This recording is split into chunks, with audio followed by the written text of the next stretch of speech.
Welcome everyone to Mindset 52 with JR Rivera. Today we have my good friend Rosendo Robles, local artist and musician. Thank you, Rosendo, for joining me. Hey man, thank you very much. I appreciate the invitation. I've never done a podcast before, but it was on my bucket list. You're gonna see. It's gonna be super easy, man. It's gonna be a good time. I'm excited. I feel like I was this is a part of me. Like I was meant to be on one of these. 100%. Hopefully this is the beginning of a lot of them. So yeah. Primeramente Dios, man. 100%. Yeah, 100%. Thank you so much for joining me, man.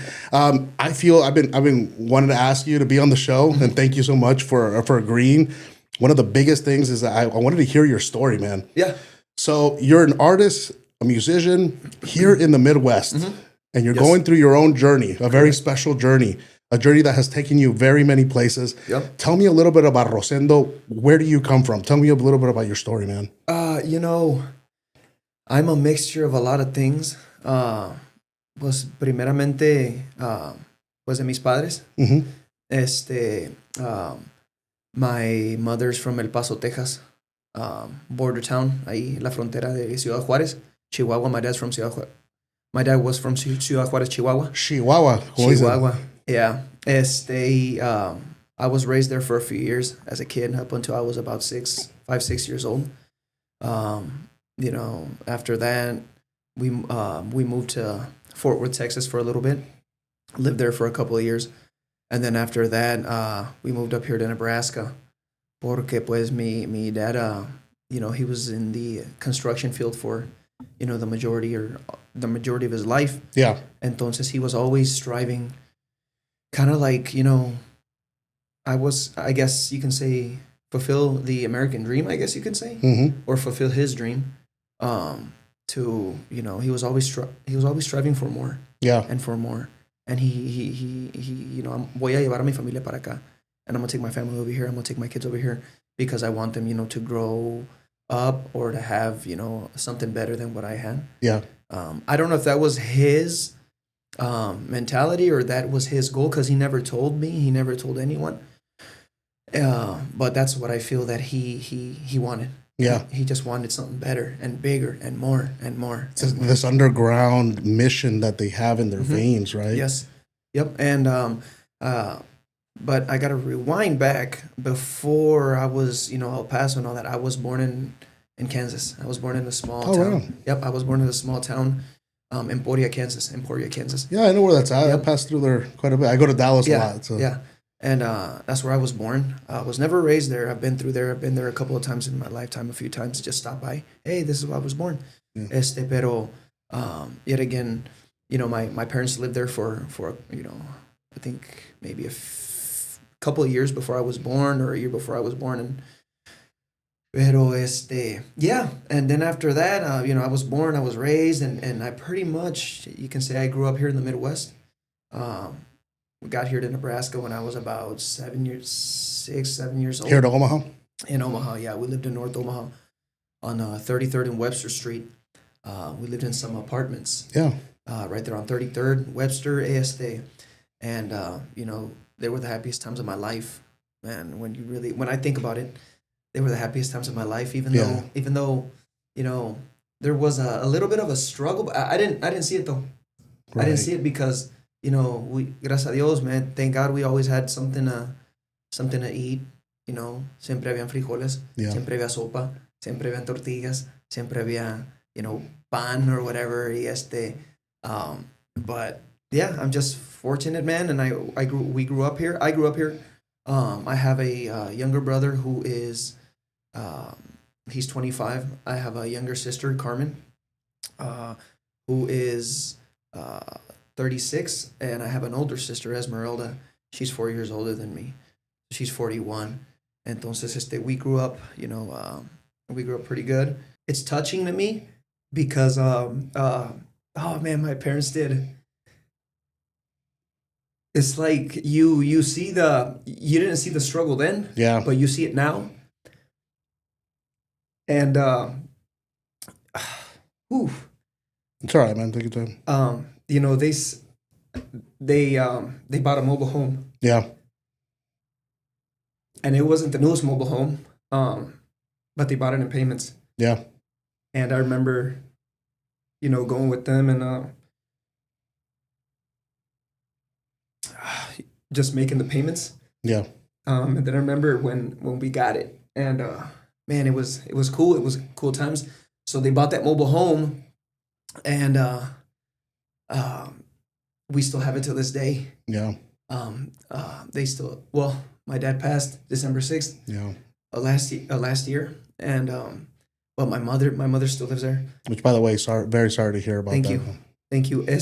But yeah, I remember, they paid it off in payments. And I remember, when they bought it, we started renting a little space in a mobile home park in Elkhorn, Nebraska. Sure. So after we lived here for a couple of years, we move up there. And I remember going up Dodge Street, and Dodge Street just seemed endless. Yeah. We went all the way up there to 204th. Todavía había cornfields. Cornfields, yeah. Yeah. It was cornfields, and I think from like 114th, 120th, it was just a 2-lane highway. Yeah. And I remember going and going and going. And I remember we started to live there, and, that's we didn't have water at the beginning, so we didn't have water at the beginning, and we had to wait a few days for our utilities to come on and stuff like that, but we stayed there. It's crazy how those experiences, they're so simple, but those are raíces, man. Those are things that just stay with you. Yeah. They stay with you in your principles and how your work ethic, what you do and how you do it. Mm-hmm. I think it's incredible because a lot of us, immigrant families, we start off with stories similar to that. Yep. And man, they don't leave. Yeah. You keep them in your soul. 100%. You keep them in your soul. 100%. And I have children, and I want to, implement all, not have them go through what I went through, Right. but kind of teach them. Yeah. This is what. Which is so difficult to do. Correct. Because how do you replicate that feeling, Yep. right? Yeah.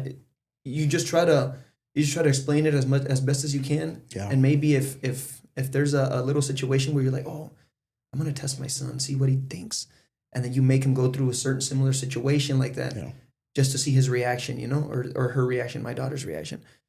But yeah. So we lived there. We lived in that mobile home park for a while. Yeah. I from 5th grade, I started 5th grade in Elkhorn Public Schools. Yeah.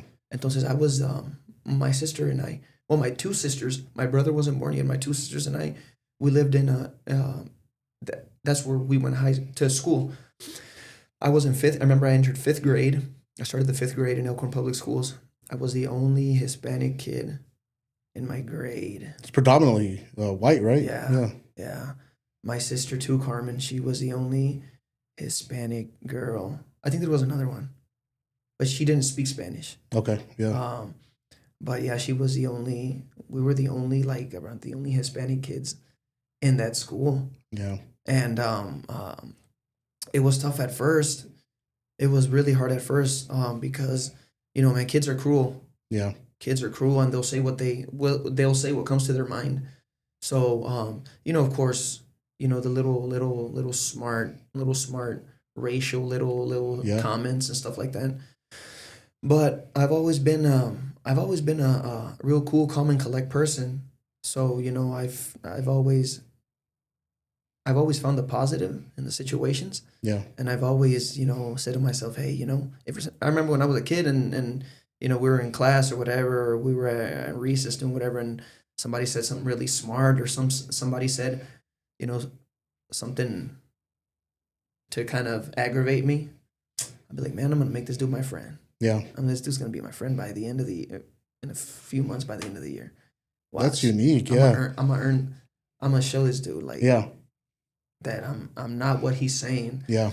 Y aunque me diga cosas, aunque me lo voy a ganar este cabrón. Yeah. Va a ser mi compa y lo va a ser mi compa y va a ver que soy una persona de buen corazón. Yeah. Entonces, that's how it went, man. And it was tough at first. Excuse me. It was tough at first in Elkhorn Public Schools, but we got through it, and graduated. We all graduated from Elkhorn. All of my brothers and sisters, my sisters, my brother graduated from Elkhorn's high school. Yeah. Not the there's Elkhorn South, there's Elkhorn North, the original Elkhorn, Yeah. the Antlers, Elkhorn Senior High. Entonces that's where we graduated from. Pretty much, I guess you could say we were raised there, Mm-hmm. but I mean we still had that todavía tenemos nuestras raíces mexicanas. Yeah. Because at home el español, la música mexicana, Right. las tortillas, everything, la comida, and my parents always el español. Both of my parents, both my father knew English, my mother knows English as well. Yeah. So we had that bilingual. Excuse me. We had that bilingual household. We were fortunate enough to have had that bilingual, you know, the bilingual household, you Yeah. could say, because my father, he came to the United States when he was 6 years old. Oh wow, Yeah, that's awesome. with Yeah. my grandparents from Juarez. Well, from Juarez. Ahí de, I guess that community there in Juarez and El Paso is very, yep, very connected. yep, Yeah. yep. Entonces, mi papá, pues, y mi mamá, pues, my mom was born here, pero, they went to school in El Paso and everything. Hey everyone, sorry to take you away from today's episode, but I did want to give a huge shout out to Kano Complete Cleaning, today's sponsor. Kano Complete Cleaning sets the standard for going above and beyond in residential cleaning, commercial cleaning, and floor maintenance. From spotless windows to immaculate floors, they tackle every detail with innovative techniques and unmatched dedication. Whether it's a home, office, or industrial facility, Kano Complete Cleaning transforms spaces into something extraordinary, exceeding expectations is just the beginning. Young individual. As a kid, I would get picked on a lot. And I wasn't the biggest kid. Yeah. And I think it was because my size, and maybe, because of the I guess you could say, I don't want to make it a racial thing, man, but maybe my ethnicity. Mm-hmm. Like I said, kids are cruel, and they'd call you this and they'd call you that, and nunca falta, man. I mean, I'd get picked on a lot, man. Even before, I remember before school, man, we used to live in some projects, and over there in El Paso, Mm-hmm. and man, there was some Hispanic kids, Mexican kids, and man, they used to be mean to me. Yeah. Man, they used to, just Yeah, hit kids me, are cruel, throw man. me around, It's man, crazy. throw me around, and my dad would tell me, man. My dad would tell me, he's like, ¿sabes qué? If you get your ass kicked one more time, si te parten la madre, yo te voy a partir la madre si no Yeah. te defiendes. And yeah, man, they kept picking on me, man, and my dad was like, you know what, that's it. And I got picked on a lot at school. I got picked on a lot. And he's like, hey, let's take you to a boxing gym para que aprendas a defenderte. Vamos a llevarte al gimnasio de box.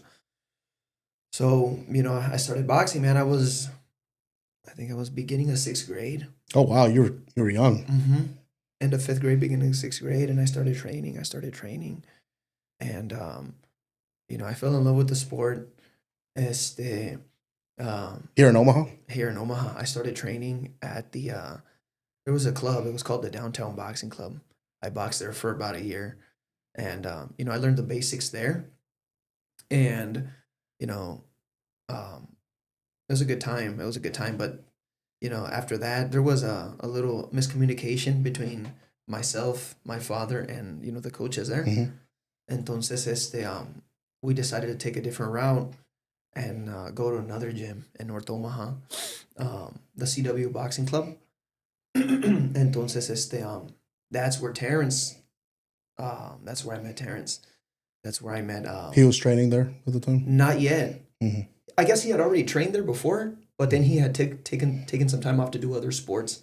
Okay. Yeah, and yes. So I started training there, and I already had 1 year's experience. I think I had 3 or 4 fights with the Downtown Boxing Club. So I already had a few fights under my belt. Yeah. And I started boxing out of the CW Boxing Club under the tutelage of Midge Miner and Carl Washington. And man, just everything. I could say my amateur career took off from there. Yeah. I started going to national tournaments. Oh, wow. Started placing in national tournaments. You took it really seriously then. Yeah. So I was in it. I was in it, and that was the only sport I played. Yeah. Well, I didn't play. You can't play boxing. Right. We always say you can't play boxing. You can call it playing, but it's not. Yeah. That's So I was an amateur fighter, and I was getting ranked, man, and I was beating some pretty cool, pretty talented fighters at the national tournaments. I don't know if you know there's a fighter. He was a welterweight champ, Danny Garcia. Is from Philly. I beat him in the amateurs. Oh, really? Yeah, he was a WBC and I think WBA welterweight champion. But yeah, I beat him in the amateurs.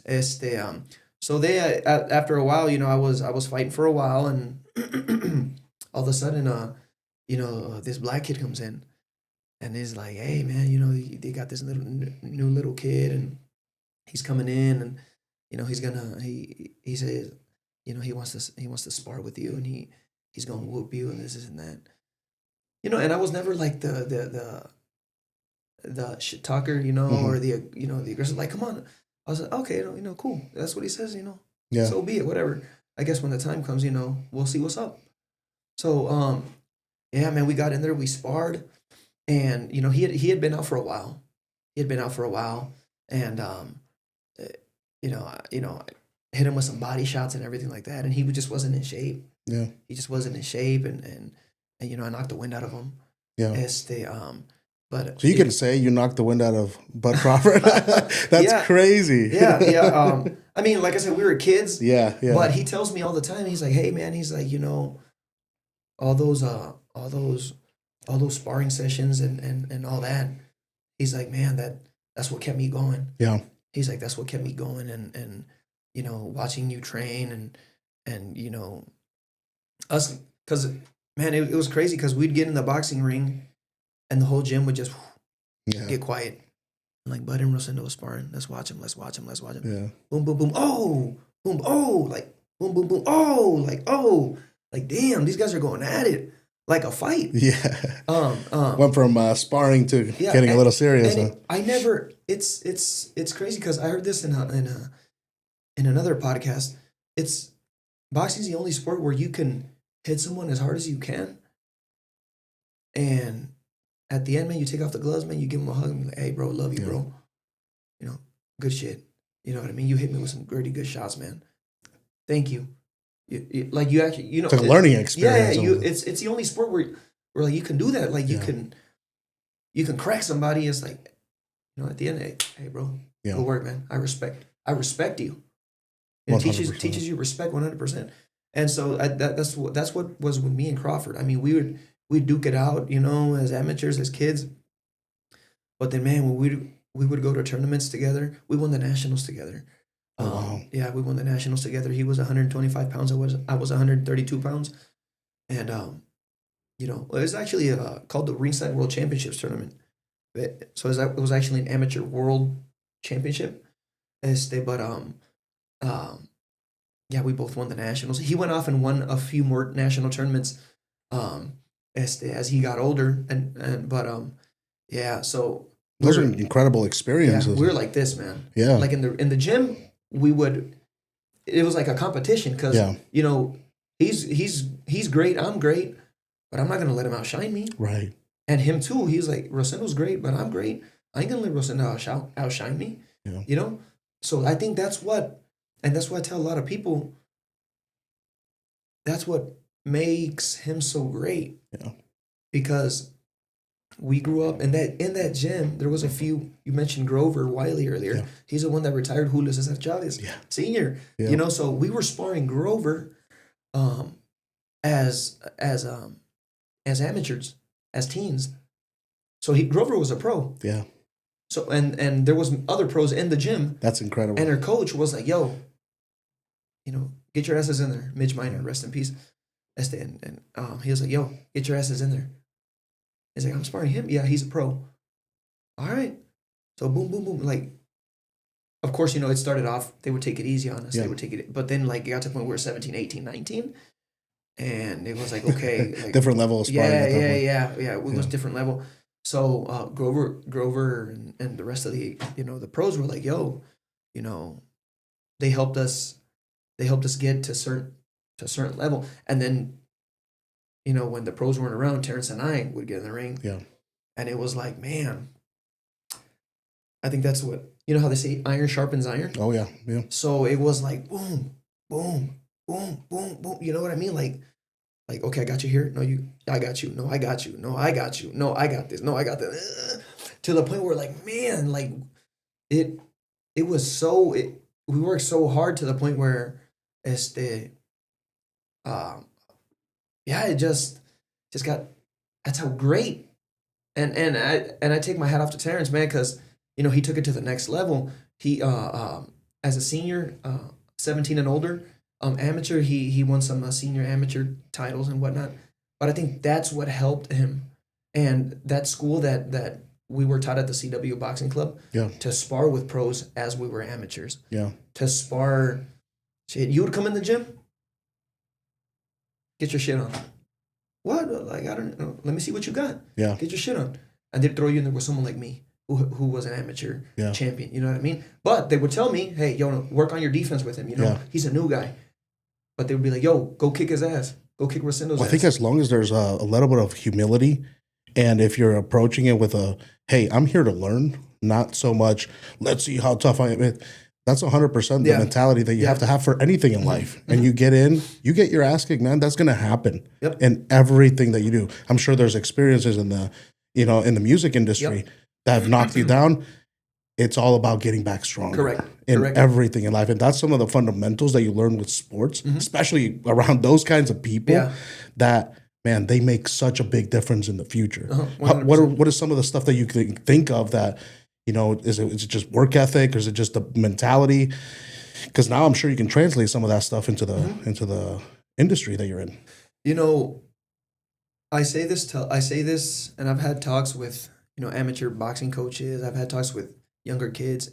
Even people in music that have told me, hey man, I look up to you. Hey man, your work ethic is second to none. Younger guys than I am. Younger guys than me, I say, man, you just gotta keep working. Right. You just gotta keep working, because I think I think my generation is one of the last generations who got that tough love. Yeah. Who learned how to grow up with that tough love, because as a kid, I'd get spanked. As a kid, I'd get my ass whooped. Not just my dad would whoop my ass. He wouldn't just whoop my ass just to whoop my ass. Right. There's a lesson behind it. I mean, if I don't learn with one time that he tells me, or two times that he tells me, of course there's something else coming. Yeah. Consequences of life. 100%. Mm-hmm. And so I think I was, now you can't treat individuals, and you probably have been through this too. I don't know how old you are, but you probably have been 33. through this. You probably know what it is to be at somewhere and get cussed at, and get your ass on. Okay, boom, I gotta get to work. You know what I mean? Like, boom, boom. And nowadays you can't do that. Right. Nowadays you can't do that. You get in trouble. You get reported. Whatever. The thin skin, man. That's really what it is. Yeah. And I tell people, man, and from even boxers, that, because I still work out. I go to Terence's gym. I go to CW, and I tell these kids, I'm like, man, just do the basics, but do them to the best of your ability. That sounds so simple, but I think so many people, they don't. Yeah. They don't understand that. Yeah. A lot of people want to cut corners, man. Ooh, you see a lot of social media, and a lot of people want to be what's on social media. Yeah. You're not on social media. You're not that person. You're not so-and-so. You're not him. Dude, you have to work. Do you imagine what that so-and-so or what that person has gone through to be where they're at? Yeah. And to earn the followers or whatever, or the accolades that they have? You're not that person. You're your own person. And it's like I like to Um, I like to repeat what I heard. I heard one time, and this nowadays we have a lot of followers, but not enough leaders. You know what I mean? Yeah. So like, bro, don't be like, you're your own person. Create your own image, create your own style, do what you gotta do. Of course, learn from the others around you and what you see. But man, just work hard. Work hard. I Man. love it, man. Hey everyone, sorry to take you away from the episode, but I did want to give a huge shout out to Accent Insurance for sponsoring this episode. At Accent Insurance, their mission is to protect what matters most by providing personalized, reliable, and transparent insurance solutions. They are committed to serving their clients with integrity, proactive communication, and expert guidance, whether you're buying your first home, protecting your family's future, or recovering from an unexpected loss. As an independent agency, they partner with top-rated carriers to offer flexible coverage options tailored for your unique needs. Above all, Accent Insurance believes in building lasting relationships rooted in trust, service, and community. When life hits you hard, you won't face it alone. Accent Insurance treats your home, your family, and your future like their own, because that's how insurance should be. I wanted to steer our conversation because I love hearing about your story, man. But I did want to say, this whole show is primarily around tying everything that you're doing, your successes and your endeavors, with balancing your. Actually, before we get to the whole balance part, let's talk a little bit about your music career. Tell me a little bit about Yes. Rosendo Robles, the music star. I've always had music in my life ever since I was a kid. It's like in our veins, right? 100%. 100%. Si eres mexicano, man, Yeah. la música con acordeón, el mariachi, con las guitarras, It's a feeling. es algo que I say this to everybody. I live music, bro. I live music. I love And even the younger guys that look up to me, have told me that look up to me or ask me for, you gotta live the music, man. If you really want to do this shit, you gotta live the music. Oh, well, what do you mean? Man, you eat, sleep, and breathe music. You eat, sleep. You go to my basement. You go to my house. There's instruments all over, bro. You wake up in the morning at my house. There's a speaker there with my phone. Boom, ready to hit play, and you can hear whatever you want. You don't just talk about it; you live it. Yeah, I listen to music more than I watch TV. Yeah, I don't watch TV. Yeah, I'm on my phone, but the majority of the time, man, I listen to music. Yeah. We can be hanging out, having some waters, whatever, and I'll put music on. Everybody else will be watching the game. Everybody else will be watching a special on whatever, on TV, episodes of whatever show where they like, ¿sabes qué? Ponme unos corridos, ponme al Chalino Sánchez, ponme a whatever.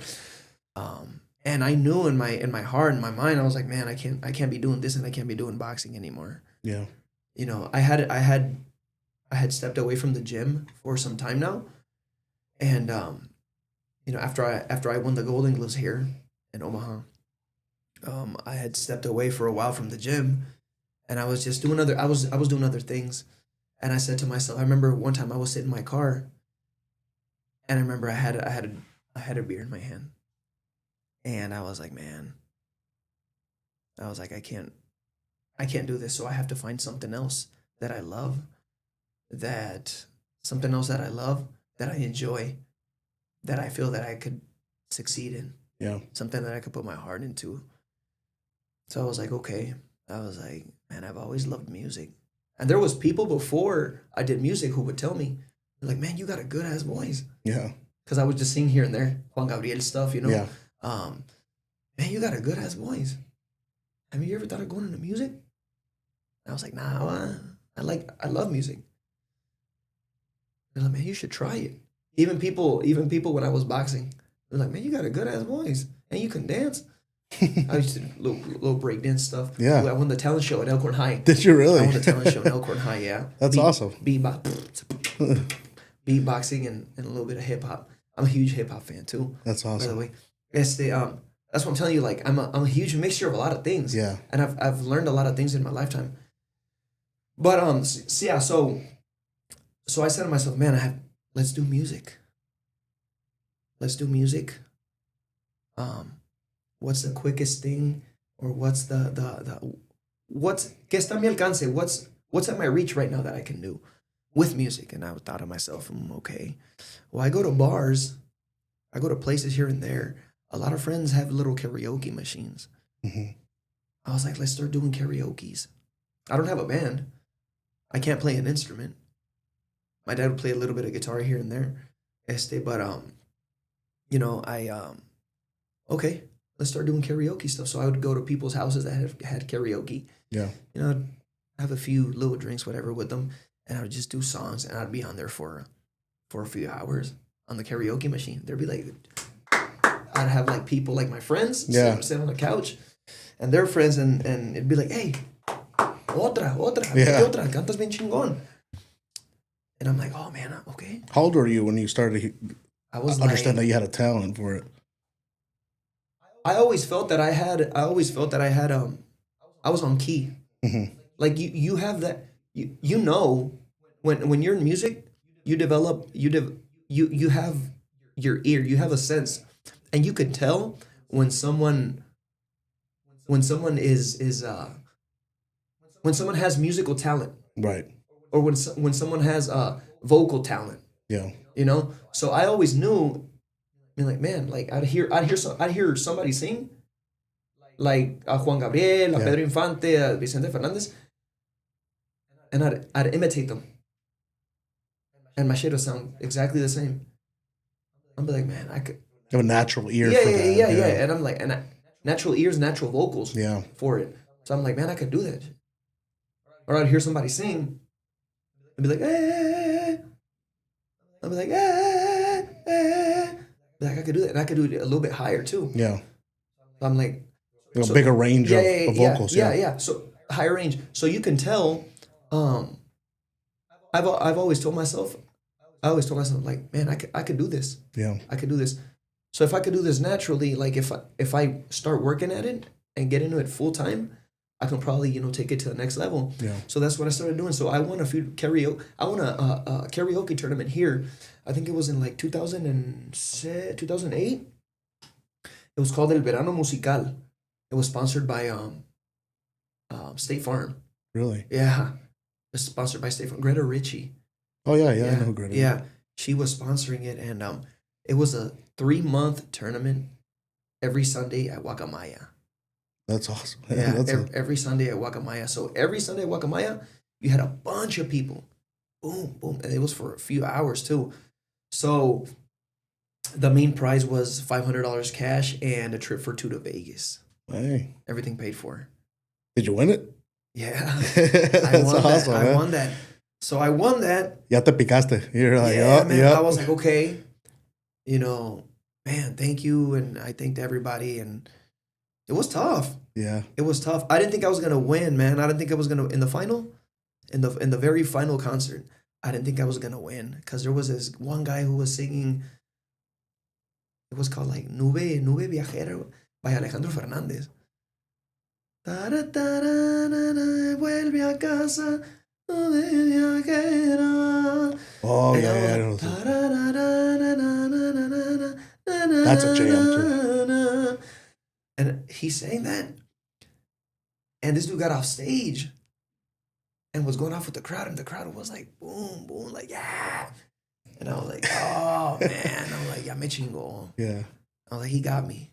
And I hadn't even performed yet. Dang. So, but he was getting such a, and I saw him. I ran into him a few weeks ago. He shakes my hand. Great, cool dude. Yeah, so he sang in the finals, and I was like, damn. And then everybody was like standing up, and I think he even got a standing ovation, bro. Damn. And I was like, bueno, vamos a darle. This is what I practiced for. Yeah. I would practice every night, man. I remember I'd practice every night. I'd practice my song 10 times. Every night before. Every week. The whole week. Yeah. Until Sunday. I do Monday through Saturday. My song that I was gonna sing on that Sunday. Yeah. 10 times. 10 veces, 10 veces, 10 veces. I remember I would even write it down. So you wouldn't forget anything of it. So I would have it down at the T. Yeah. And this is what a lot of people don't understand. I'd go in a mirror, and I didn't even own a microphone then. Yeah. So I'd have like a comb. Yeah. Or a whatever, just something, a screwdriver. Yeah. And I'd practice how I'd practice my movement. I would practice how I was gonna, I'd have pretend conversations with the judges. I'd pretend them asking me stuff in a mirror. Yep. That's what they say. Whenever you're crowd shy, go in a mirror and look at yourself and practice with yourself. Yeah. I've done it a bunch of times. Yeah. When they have speeches or anything like that, yeah. Entonces, so I did that. I sang Secreto de Amor by Johann Sebastian. Eres secreto de amor delante de la gente. No, and you already had the crowd warmed up, man. Llegaste, yeah. And man, I rocked the crowd. Yeah. And everybody was clapping and stuff. So in my head, I was like, and I think we've all done this. And what you're doing something, but you're thinking something else. Mm-hmm. So I was singing the song, Secreto, and I had practiced it, down to the T, to the point where I could do that. I could sing the song, but in my head I was thinking, man, okay. Muscle memory at that point. Yeah, I got this. Y ya, it came down to I think it was me and him, the final two. Y parece que tenemos un empate, el otro. Oh, snap. Yeah, so, and there were judges, and ¿quién se la da Rosendo? El aplauso. El aplauso. And it was like, jeez. And then it came down to the judges. And the judges were like, you know what? Rosendo, your movement was on point. Your vocals were on point. This was a contest on stage. This wasn't for you to get off stage and go to the crowd. This wasn't a contest for the crowd. Gotcha. This was a contest for the stage and for us to judge you. So the judges voted in my favor because I kept it on stage. Yeah. I did what I had to do. Vocals, lyrics, everything was on point, and I won. And yeah, so from there, man, I was like, okay, boom, what's next? I was always setting little goals for myself, Mm-hmm. I was like, okay, what do I have to do? I did this, that's done, boom. Vamos a moverlos a lo que sigue. Let's move on to the next. So then after that, man, I kept doing karaoke's. I kept singing a few karaoke's here and there. And then after that, I got a call from my mom. She was like, hey, mijo, she was like, va a haber un casting. And I said, okay. ¿Para qué, mom? She's like, va a haber un casting. There's going to be a casting in Chicago for La Academia. La Academia, the Academy. Which, La Academia was a show on the TV Azteca network in Mexico. Oh, got it. Like a contest. Yep. To try to. Kind of like the American Idol. Gotcha. Yeah. From I Mexico. think I've seen some clips of some of those. Yep. You were on it several times, right? Or was that a different one? This was a different one. Okay. So La Academia, it was tough. So they would do La Academia USA. They would do castings in the big cities: Chicago, New York, Miami, LA, Texas, Dallas. And they would get all of those contestants to one final USA casting, and the people who would advance, they'd go to Mexico to do one final casting from Mexico. There were people from Italy, bro, coming. There are people from Spain coming. This is a huge deal. Huge. The first real big experience for you. Over 100,000 people tried out. Oh my God. Over 100,000. How did it go for you? So I went to the casting in Chicago, which was, I guess you could say, a filter. Yeah. And they were like, okay. They're like, we'll give you a call. So I got there, whatever. They gave me a call. Hey, man, you know what? You have been chosen to be one of the final, to do the final casting in LA for the final Academia USA. The winners from there go to Mexico and do the final casting there. So I'm like, damn, how many castings? I'm like, gotta really prove yourself. I just wanted to like, I was like, oh man, okay, when's this, when's this gonna end? And I guess you could say, bueno, so I get there, I go to the casting in LA. I meet a bunch of cool people. In LA, I was there from like 7 a.m. to 2 in the morning of the next day. Oh, wow. I was there all day because there was so many people. I was sitting on a sidewalk, I remember, waiting my turn with the number. Yeah. And it was like, man, I just want this shit to be over with. I just want to go get some rest. That's not the mentality that I think I should have had. Yeah. But so I get in there. I remember it's like midnight, bro. I did my final singing at midnight. Exhausted, exhausted. But I was like, shit, probably mentally drained. Yeah. I was like, let's do this, and everything was a cappella. Oh wow! No voice, no track, no nothing. We want to hear your voice. We want to see how you move. That sounds intense. Yeah. And some of the judges from Mexico were there, and they told me, they were like, after I got done singing, they were like, I sang a Juan Gabriel song. Which one was it? I sang. Which one was it? But anyways, I sang a Juan Gabriel song, and the lady was like, "Tú vas para México." Dang. Yeah. Entonces, I was like, I guess I'm in. Cool. So I came back to Omaha from LA, the final casting. Yeah. I remember I was working random jobs. I was doing construction. I was doing interior remodeling, stuff like that. Yeah. And I go to the one in Mexico. I go to the Mexico final casting there. Same thing. 7 a.m. to 2 a.m. Mm. 7 a.m. of the one day, and then to 2 a.m. of the next day. And yeah, same thing, man. Same thing. And they told me, they were like, okay, it's between you and a couple of other people that are here. So we want to hear you sing one more time. I was like, damn, this is like my 10th time singing. They were like, well, we want to hear you a cappella. So I sang another Juan Gabriel song. That was my shit. Juan Gabriel was my shit. That was my... That's a good range, too. Yeah, he gets up there. And it's tough to sing those songs. And I sang...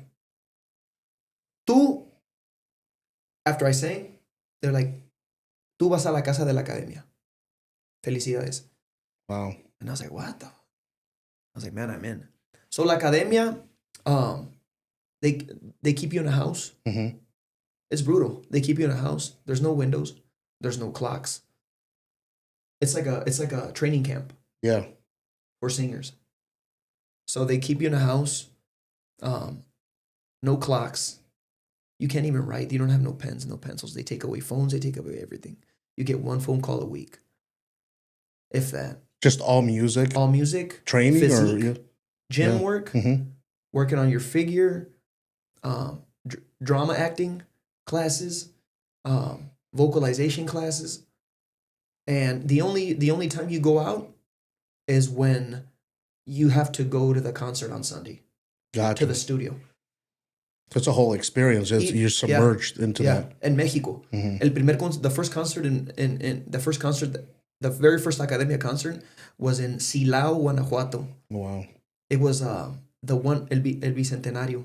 They were celebrating 100 years of the Mexican independence. Wow. And it was a huge concert, man. It was cool. They call it sentenciado. I was sentenced to the point where you're on the brink of getting kicked off. Yeah, kicked off. But they saved me. They saved me because of they were like, you know what? Rosendo worked really hard, and I think he deserves another chance. We were doing duetos, and I for the first concert, and I did a duet. I don't know if you know who Pedrito Fernandez is. The son? Pedro Fernandez, the Mexican singer. Yeah. I was up against his brother. Oh, gotcha. Okay. Gerardo Fernandez. Wow. Who became my friend. Gerardo Fernandez had a big ass background. Yeah. Of music. You know, well, so he's Pedro Fernandez. Yeah, he's Pedro Fernandez's brother. Yeah. So I was like, damn, they put me up against him. They really wanted to fucking send me home. Damn. So I was like, whatever, let's go. Si me sacan, no hay pedo. Pues sí. But at least I'm here. I made it here. I got to do what I got to do. So I did that. They sentenced me, estaba sentenciado to be booted off, and they saved me. They were like, yeah, man, you know what? He worked really hard, and I think he deserves a second chance. Yeah, whatever. So I go back. We do the same thing. The very next week, I get kicked off. They put me in the seat where everybody's, this person, and it was all by votes. Yeah. And I guess people from here were voting for me and everything like that. Pero so I forgot the lyrics to the song, and I was so nervous. But those are learning experience. I'm guessing you never did that again. I was so nervous, and Isn't that crazy? I disliked that song that they gave, because they would assign you a song. Yeah. You didn't pick your song. Oh, gotcha. They're like, you're gonna sing this song. Con más razón. Yeah. And then they gave me a song called it's called Ojalá que te mueras by Grupo Pesado. Ojalá que te mueras, que tu alma. That's a norteño song. And I forgot the lyrics, bro. It's on YouTube. It's on YouTube. Yeah. But I forgot the lyrics. But I kept going. Yeah. I kept going, and they sentenced me, and I was like, yeah, man, I'm out. So I was in Mexico City for a month. La Academia House is in Mexico City, right? Yeah. So I was in Mexico City for a month. And, after that, I was like, okay, man. I was like, I'm ready to go home. I'm ready to come back and do what I wanted to do is get a band and have my own shows. Yeah. And start presenting myself professionally. Yeah. So that's what I came here. I started, hanging around at bars, going around clubs. Excuse me. And I met musicians. And there was this guy approached me. One of the first person whoever offered to give me a helping hand, Antonio Lopez. He had a band, and he's like, hey muchacho, he's like, cantas muy bien y esto el otro. Yo tengo un grupo, te podemos acompañar. Here in Omaha? Yep. And I was like, wow, for real? He's like, yeah. He's like, we just got to start practicing. So we practiced 2 months before. Yeah. 2 months, boom, boom. We put a repertoire together of a bunch of songs that I liked. Yeah. Before you did any events or anything? Before I did any events, yeah. Because we couldn't go in there. You can't go in there. Yeah, you got to be ready. You got to know your stuff, yeah. And even, I remember, man, my first show, I was nervous, man. And I would have a mic in my hand. My hand would shake. Yeah. And my hand would shake, then I'd start getting nervous, and I'd forget the lyrics. Dang. So se me olvidaba la letra. So sometimes I'd just be like, oh, man, what can I do? And I just go walk around. Y ya, I overcame that. Yeah. With time, lost that stage fright. Yeah. Entonces, so I kept doing shows, and then, I started seeing that show that you told me that you saw. Yeah. That was Tengo Talento, Mucho Talento. That's the one, yeah. That was Tengo Talento, Mucho Talento, which opened up a lot of doors for me too. You did a few of them, huh? I did 3 seasons. What was that? Pepe was there, right? Yeah. Pepe Garza, man. And then you actually went to his place, right? Man, let me tell you That's awesome, man. Let me tell you the process, man. It was so tough. Was it really? It was so tough. It was so tough to get to Pepe's office. He's like an icon, right? In the like music industry. Yeah, he's an icon, and it was so tough, but I just never lost hope.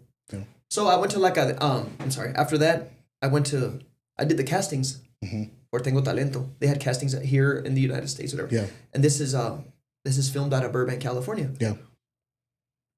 So I did the castings. They call me, boom, they fly me out to Burbank to actually film the show. They're like, congratulations, you're on, whatever.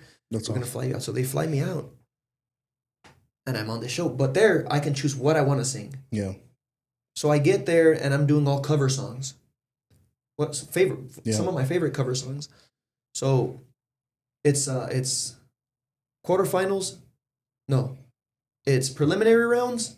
They have a preliminary round. I get past that. They have a quarterfinals. I get past that. They have semifinals. I get past that. Then they have the finals. So I'm in the finals, right? I'm in the finals. Singing other people's songs, of course. Yeah. I did what did I do at the end? I sang a Calibre 50 song. Sé que has dicho que te vas, ya no estés amenazando. I love that song. So I got, I think, like 10th place in the finals. Mm-hmm. I opened up a lot of doors. I met Pepe Garza. Jenny Rivera was there. That's awesome. Yeah, Jenny Rivera was there. Hector Suarez, who was a legendary comedian, actor, Mexican actor, comedian, he was there. I met a lot of cool people, made a lot of friends, a lot of networking. Yeah.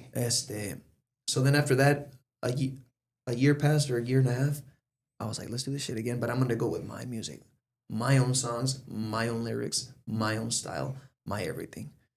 So I get there, same thing, semifinals, preliminaries, quarterfinals, semifinals, and finals. And I finished off in like the top, I think I was in the top, what? I was almost in the last round of the finals, bro. Really? Yeah. As a singer-songwriter, right? Yeah. So then I did that, and I was like, man. Yeah, I came back, and I was still performing. This thing was opening up doors for me. Yeah. But I was still performing. Hey, el que fue Tengo Talento, people, started saying what's up to me, whatever. Hey, man, I saw you. I voted for you. Hey, thank you. I said, man, let's go one more time. Yeah. I could win this shit. I've gotten so close. I was like, I could win this. So yeah, I went again as a singer-songwriter. Same thing, man. I get all the way to the finals with my own material. I finished off in the top 5. Yeah, in the top 5. What an experience. Yeah. And you're talking about networking and how connections can open more doors. I mean, that's what it's all about. Sometimes you can be the greatest at what you do, but if nobody knows about it, how are you going to get anywhere? You know, it takes so much work, but sometimes just knowing or creating yourself the right opportunity can make a big difference. And in the music industry, I can imagine how important that is. You've accomplished a lot. You have your own music. You're a writer. You're an artist. You're a performer. You do everything. You do shows. You do events. What do you see yourself doing in the next 5 years? What are your big goals that you're saying? What's next for Rosendo Robles? My next goal, or my next I'm gonna be real. I haven't had that one hit.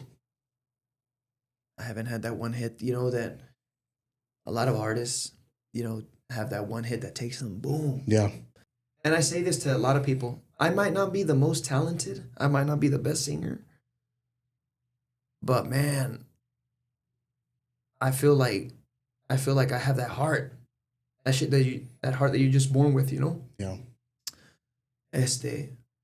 But yeah, so I wrote him a corrido, and he would do lives on Instagram. Yeah. And one day I get a message, hey, would you like to be live on Instagram with Pepe? I was like, yes, yeah, let's do this. And so I had a guitar player and an accordion player with me. And I set all this up. I was like, I'm going to sing him half of his corrido. And I'm going to ask him, I'm going to say, hey, if you invite us to your show, I'll sing you the whole thing live with my band. So I sing him, and he was like, you know what? Simón, ahí cuando gustes, aquí están las puertas abiertas cuando vengas. Live on the Instagram, live that we were on. Yeah. Y ya, así quedó. I was like, bad. So I sent him another inbox. I was like, hey, man, ¿para cuando tiene tiempo?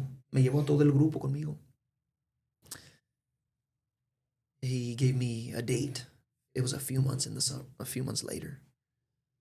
I was like, perfect. I got this time to get ready. Have a few songs ready for him, whatever. And yeah, man, he came through. I kind of thought it was hard to believe for me. Yeah. But I'm like, he's had Ramon Ayala up there.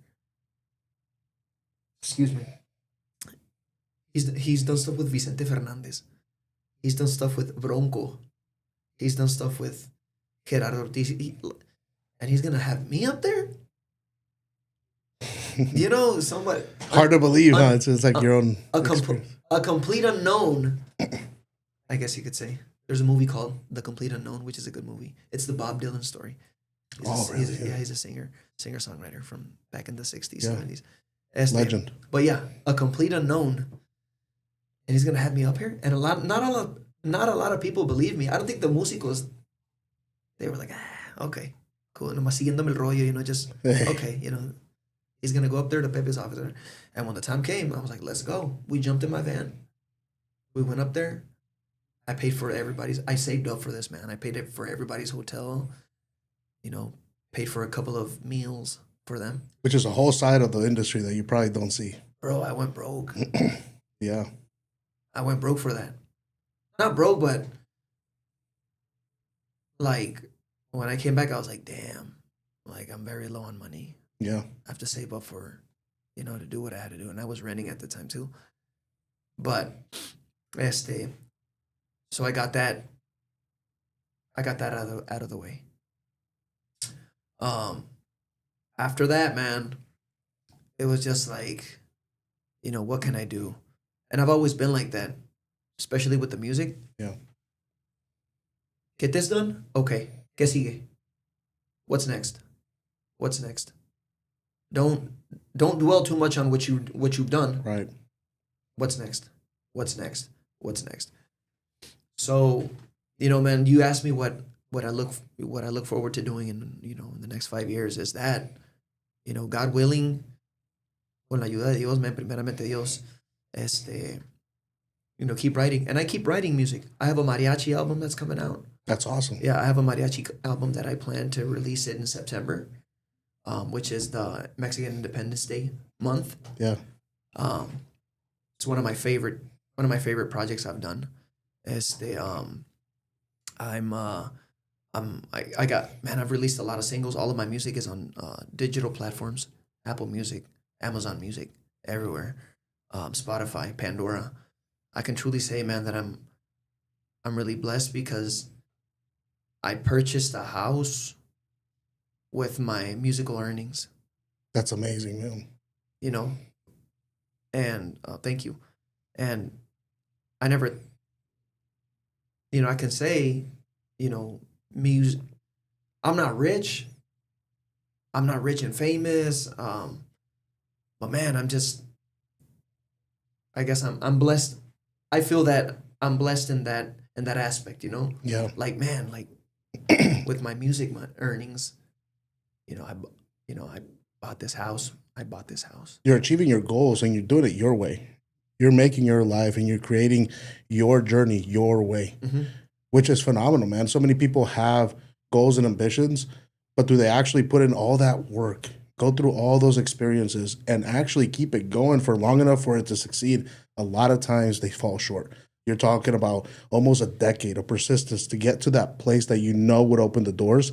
A lot of times people will do the work, but they don't plan on doing it until it's successful. They plan on doing it for a little bit of time or for whatever it is, but it doesn't matter to them enough.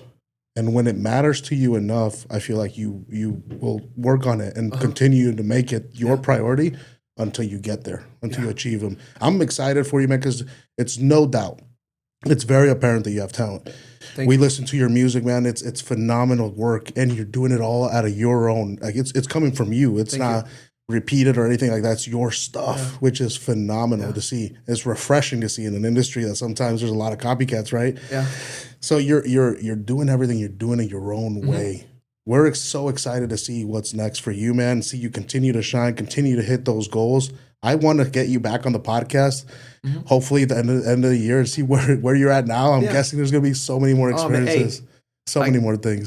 I got some surprises for you guys. We're excited. I got some surprises for you guys, and you guys will see. You guys will see, and I'm excited. I think the whole world's gonna see. God willing, everything goes as planned. I just want to I also want to take the time to give a shout out to the musicians. Man, the musicians that helped me out. Yeah. Because if it wasn't for them, los músicos son los que hacen, I love that. Everything possible.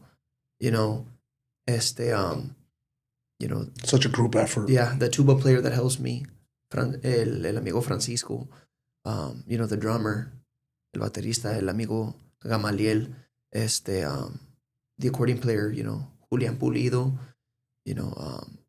el amigo el amigo, the one who started me on this journey, el amigo Antonio, you know, and mi amigo que me acompañó ahorita on the guitar, Adan Rodriguez, man.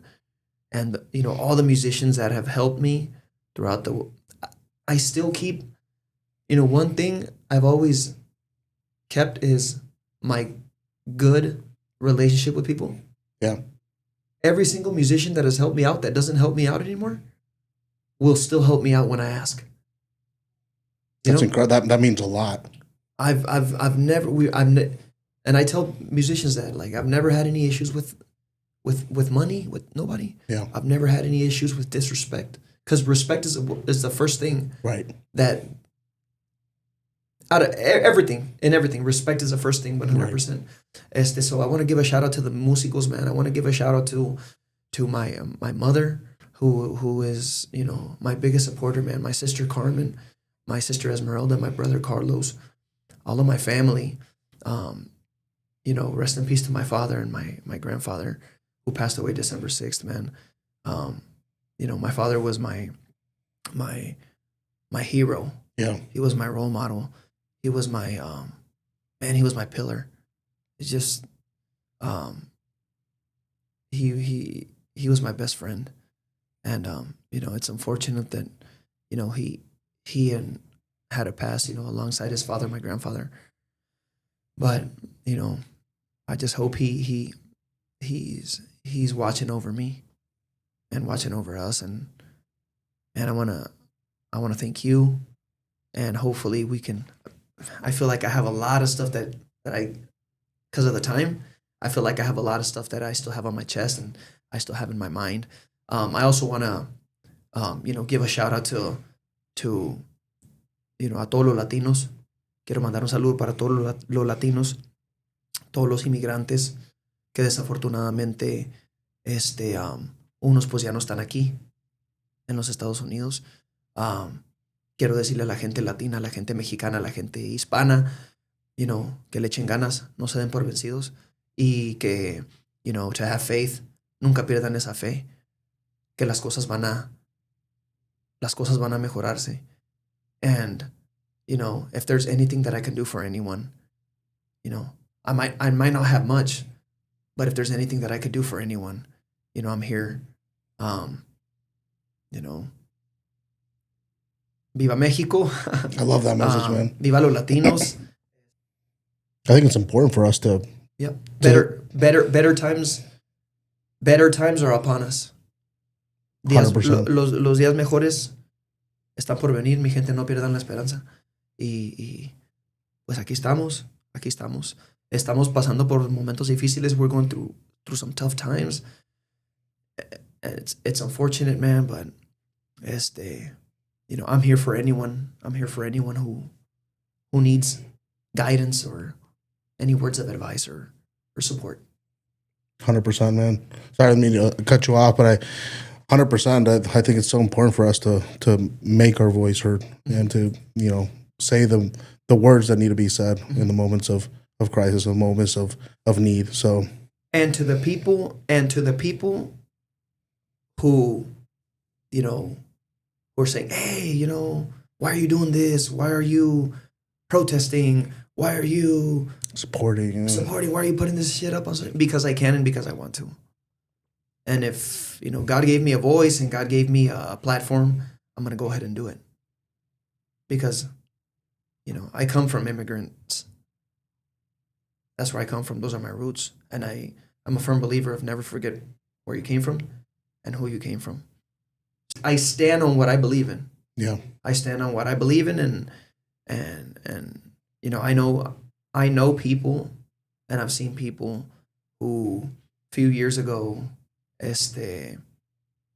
you know, they were, you know, oh yeah, you know, everything's, you know, whoever comes to this country, yeah, they should be kicked out. Whoever comes to this country, Hispanos, bro. Yeah. Hispanics that, oh, whoever comes to this country, Hispanics that came here.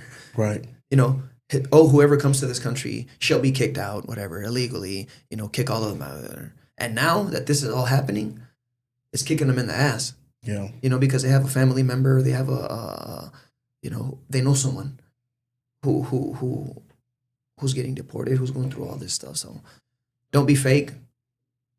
It is what it is, man. It just stand on what you believe in. Right. 100%. So important for us to voice our opinion, man, and be able to be that voice of reasoning, especially when times of crisis. Yeah.